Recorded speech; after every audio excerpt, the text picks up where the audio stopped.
Welcome to Office Hours, the show where we take listener submissions or just questions or just chat about legal operations, how to be a better attorney, how to not be a bad attorney, how to get a job in the legal industry, what have you.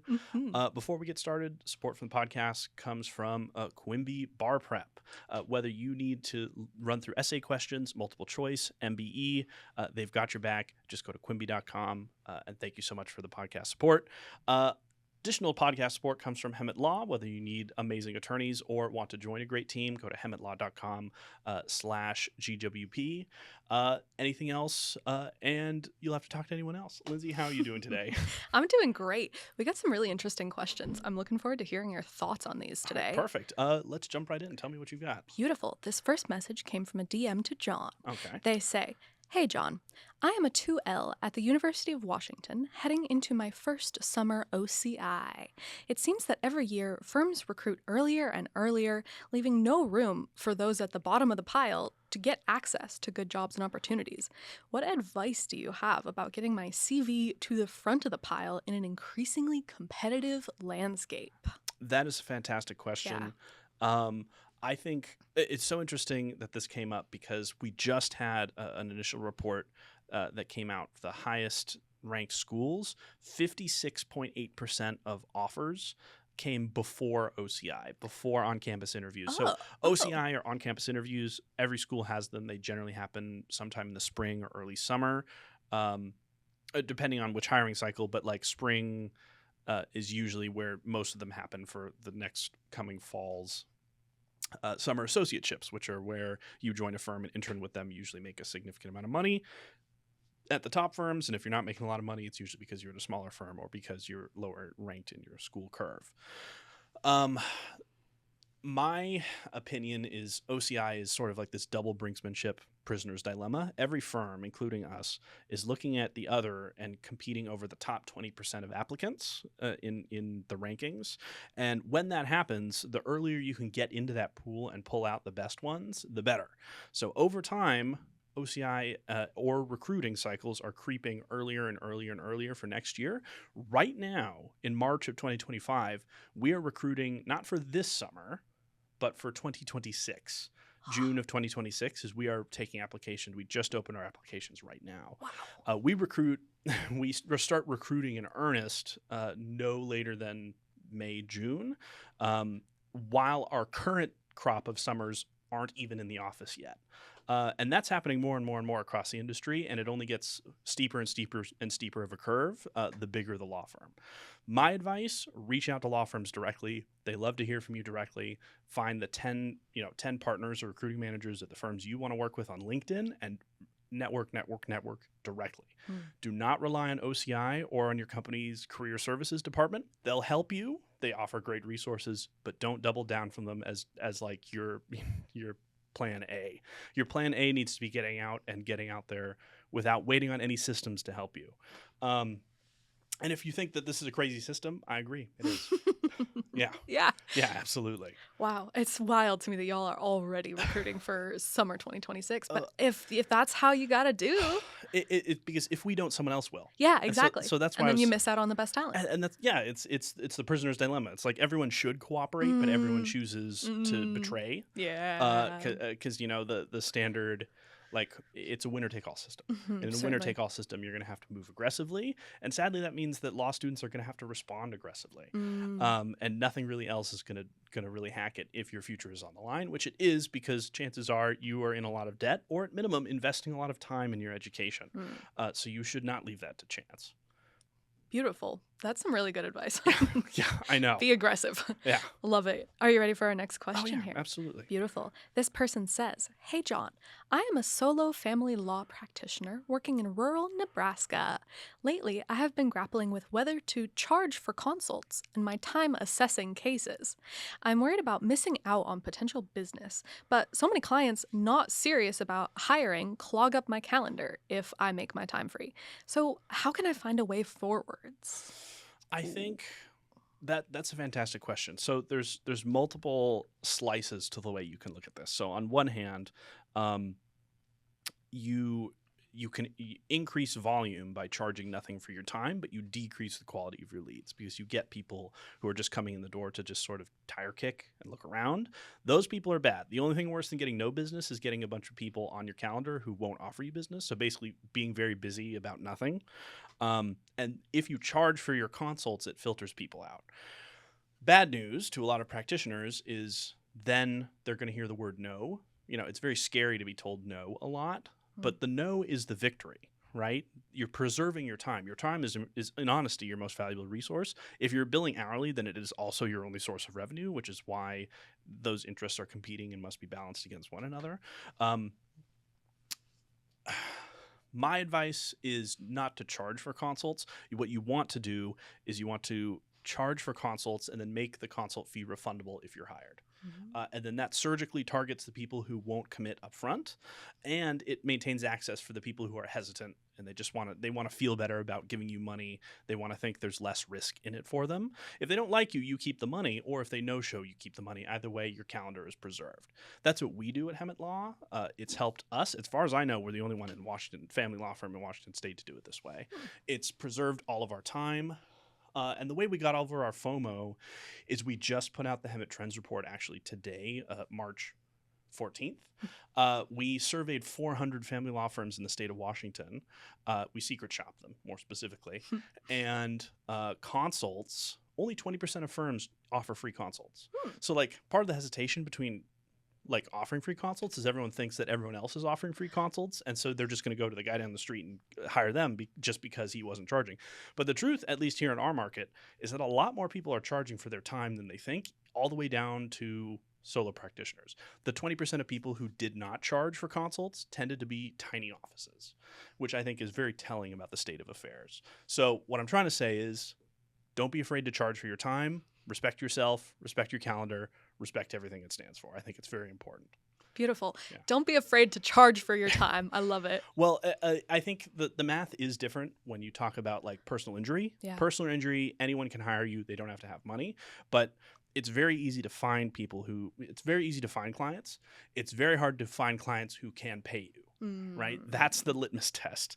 And here in an hourly charge-based business, like family law at least, also like business law, the can pay you part is the important part. Right. Well, are you ready to move on to our final question for today? Yes. Alrighty. John, I am the owner of a mid-sized law firm in a mid-sized city. I have 8 staff practicing business law, but I'm having trouble motivating some of my associates. What compensation structures have worked for you as a firm that also bills hourly? Oh, perfect. I think this is a very common question that law firm owners everywhere grapple with. First off, align incentives, right? At mid-sized, was it mid-sized city? Mid-sized firm in a mid-sized city. Mid-sized, okay, fantastic. Somewhere like Cleveland. No dunking on Cleveland. I think the number one thing is you're probably having associates, mid-level junior associates making between $80K and $150K at most, depending on the size of the mid-sized city. But that's a very reasonable range. If your business is healthy, that's usually where you should be aiming. If you're having trouble attracting talent at that level, then you want to reassess your culture. But setting both of those issues aside, I'm going to assume that they're decently paid. I'm going to assume your management structure isn't toxic. What we do is we simply take that compensation structure and we say, here's 80% of that number. We're going to give you $100K a year. And then if you meet certain targets, KPIs, we do billable hours per day instead of per month. It's just so that your targets are easy and to make. Even as the months shorten and lengthen, it's always just as hard by calculating that way. And then if you make your targets, then we just bonus you 20% at the end of the year. And we math out what that costs over the course of the year. That 20% keeps people moving. If they don't meet their targets, then we save the 20% and it's no skin off our back. Everyone walks away with their hands clean. And I think beyond the money, assess why you're doing business. Associates want to feel like they're doing something meaningful. Yes, it's a transaction and they're there to earn you money, but ultimately they're people and they want to aspire to something more than just a paycheck. If you're having really chronic issues keeping people motivated, examine why you do business. Get involved with your community, do some good, tell them they're doing a good job, and be effusive in praise and catch people doing things right, not doing things wrong. I don't know if you've ever, Lindsey, I want to open up the floor to you a little bit. Have you ever what bosses have you liked working under? Because I'd be interested to hear from you from Hmm. outside the legal industry. Ooh, that's a cool question. I suppose the bosses that I have liked working for the most are the ones that I feel that I can truly be honest with. Whether it's something small or big that I'm struggling with, if it feels as though my boss is just gonna tell me that, why haven't you gotten this yet? Maybe that's just me personally, but for me, it's about praise. As Yeah. you said, I want to know that things are going well, and I want to know that when I'm struggling, I can come and talk to you about it. I think that that's probably what's most important for me personally. Particularly, I'd be interested to know if this specific firm, if these associates are junior associates or if they're mid-level associates. If they're mid-level associates and you're paying them adequately and they're still having trouble getting motivated, it may be a succession planning issue. Succession planning is something that a lot of firms really struggle with. It's no shame, if it's usually just like, one guy who founds the firm and then he hires like 8 people and then he doesn't make room for the next coming generation. That can cause a lot of downstream problems, morale problems. Mm. It's also setting themselves up for firm implosion, which is to say when everyone just below partnership just leaves, and then it's just the partners driving a bus that's completely empty, and then there's no revenue, and so all the wheels fall off. That happens a lot. I personally Yes. think that we're way, way, way, way, way too conservative when it comes to granting equity in the legal industry outside of big law. Big law is a separate conversation. I think because guys are like, well, I own half my firm. Why would I give up another quarter?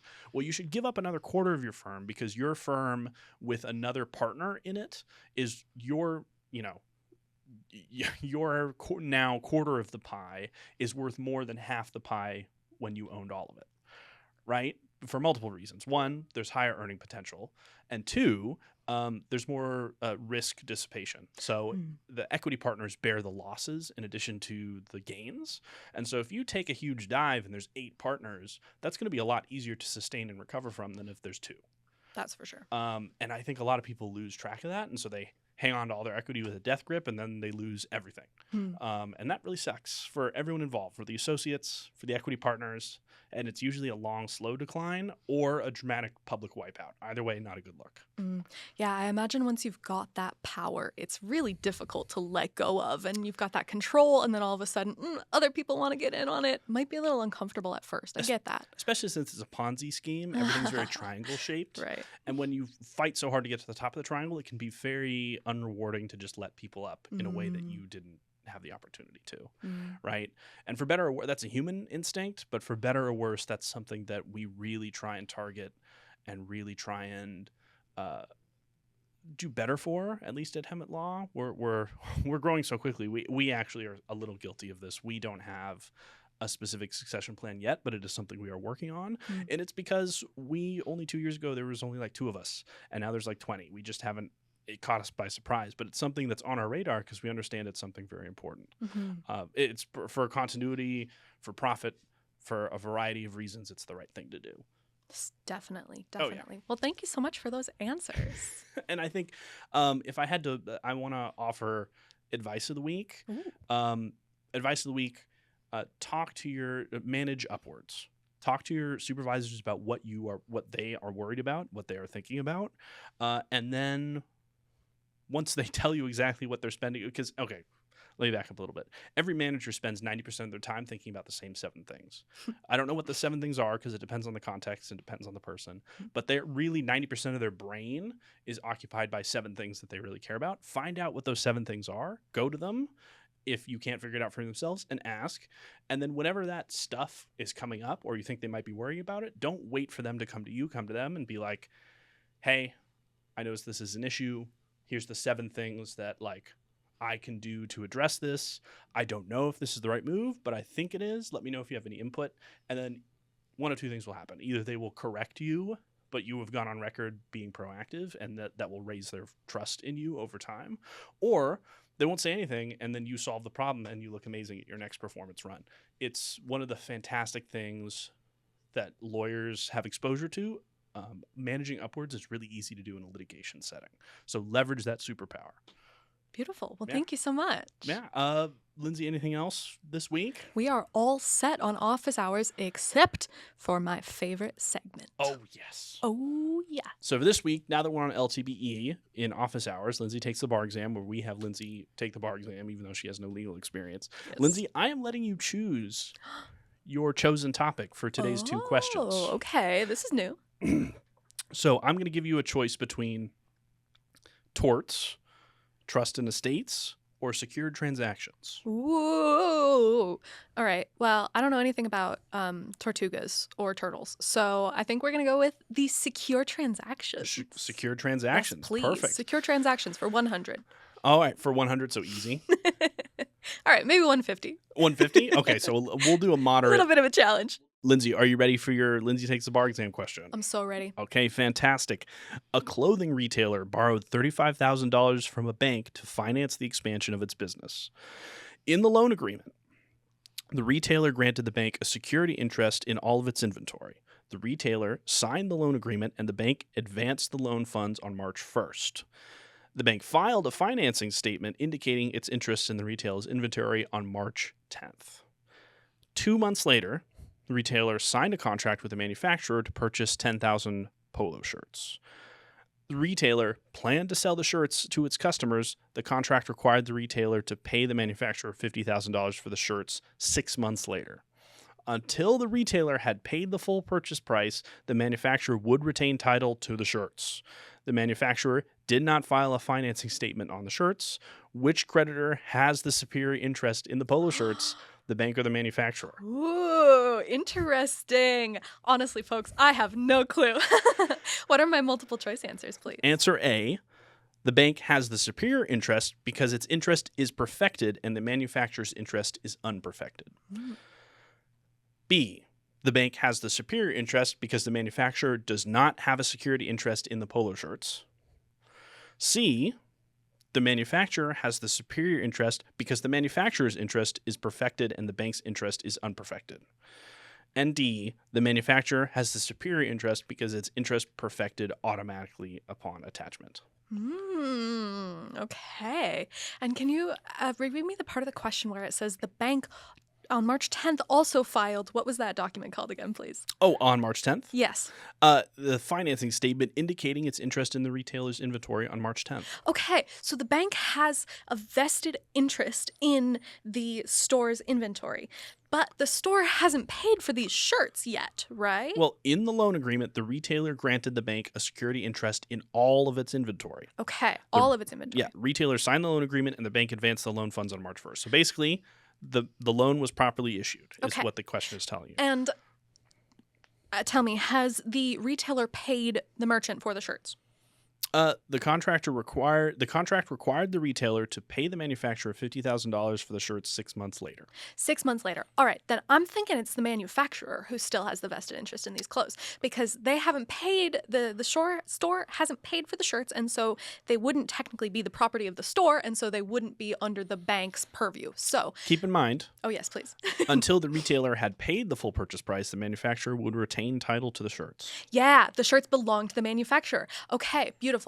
So now there were two answers that were yes, but they were flip-flopped with the wording. Can you please read me the multiple choice again? The question is, which creditor has the superior interest in the polo shirts, the bank or the manufacturer? A, the bank has the superior interest because its interest is perfected and the manufacturer's interest is unperfected. B, the bank has the superior interest because the manufacturer does not have a security interest in the polo shirts. C, the manufacturer has the superior interest because the manufacturer's interest is perfected and the bank's interest is unperfected. And D, the manufacturer has the superior interest because its interest perfected automatically upon attachment. This is an educated guess at best, folks, but I'm leaning towards C. I do believe that the manufacturer would have the more powerful interest, but I don't know why. I don't know what perfected means in this context, so I'm just going to guess. I think I'm going to lock in my answer as C. Secured creditor questions are always really convoluted. Yeah, seriously. So basically, I'm going to walk you through the question first because it was a pretty confusing question. This is only like a 3 out of 10 on the secured property question scale. Okay. Glad I didn't go for 200. This was lower moderate. Yeah. So what's happening here is there's a loan. Mm-hmm. The loan says is secured by all of the inventory of like a retailer, right? It's shirts, it's blah blah blah blah blah blah. So that's where the bank's interest comes from. Then there's a competing interest where the manufacturer owns all these shirts, and until they're paid for, they stay in their possession. So in the event of the bankruptcy of this retailer, which wins out? Does the bank get their loan collateral first, or the merchant? Or the merchant? Does the merchant get the loan to retain them? That's my guess. Answer B is not correct. Okay. Because the manufacturer has a security interest in the shirts. It filed a financing statement. It registered its interest. Okay. C is incorrect. Damn it. As the manufacturer was required to take additional steps beyond attachment in order to perfect its interest. Perfection just means like it's documented. Right? Registration. It's not registration, but that pretty much is the gist of what it is. It's like you register your interest in said property or collateral. Okay. Because the manufacturer did not take any additional steps, its interest to the shirts is not perfected. D is incorrect because the manufacturer's interest did not perfect automatically. Some security interests, such as purchase money security interest, PMSIs, in consumer goods do perfect automatically upon attachment, but not so here. Okay. The manufacturer here does have a PMSI because the retailer is using the value advanced by the manufacturer to purchase the shirts. However, in the hands of the retailer, the polo shirts are inventory being held for sale to customers, not consumer goods. Therefore, the manufacturer needs to take additional steps beyond attachment in order to perfect his interest, and that means answer A is correct. A secured creditor always has priority over an unsecured creditor, regardless of timing. Similarly, a perfected security interest always has priority over unperfected security interest, even if the unperfected interest arose earlier. So basically, there's two axials of analysis here. On one hand, you're perfected or unperfected, which is to say, have you registered interest in this collateral? And then on the other hand, are you secured? So these are both secured creditors in various ways, but only one has protected interest. So you have like this square matrix. Quadrant. Which of these quadrant is true? matrix. Being perfected, collateralized creditor is always king. Now, there's actually nothing stopping anyone from using collateral, like mortgaging your house multiple times in theory. But if that happens, then there's a pecking order for creditors. So the banks won't agree to do that because the first bank that registered with the county auditor, they're going to be the first ones to get the house, and so everyone else below that is left with nothing. But there's actually technically nothing stopping you from like collateralizing anything as many times as you want. This has actually happened with banks where they issue a car loan and the bank, for clerical reasons, forgets to register it, and then another bank issues another car loan and they get priority for the perfected interest in the car. Messy. But that's why banks always show up at 9 a.m. sharp to register their interest in various properties, particularly when it comes to real estate. So this was a really fantastic question to discuss secured collateralized interests. I really do not like secured property questions because they're very confusing. Yeah, I don't think I'll be choosing this category next time. but basically, the key takeaway is that a perfected secured interest always has priority over an unperfected interest, even if the unperfected interest arose earlier than the perfected one. Okay, there you go, folks. Yeah. Hopefully you did better than I did on that one. All right, Lindsey, great first question. Choose another topic. Oh, geez. Okay. You have torts, Yes. evidence, or contracts. I do like evidence. Evidence? Yeah, let's go with evidence. All right, with evidence. How difficult a question would you like? Whoa. What is it? Is it 50, 150? It's 50, 100, 150, 200, 250? Easy, moderate, hard. Good point. I'll decide That's for better. you. Let's go with moderate. Moderate. Fucking Okay, hell. here we go. Are you ready for your second question? I'm so ready. Play along with me, folks. Okay. Here is LTBE Section 2. Question: a defendant on trial for murder claimed self-defense.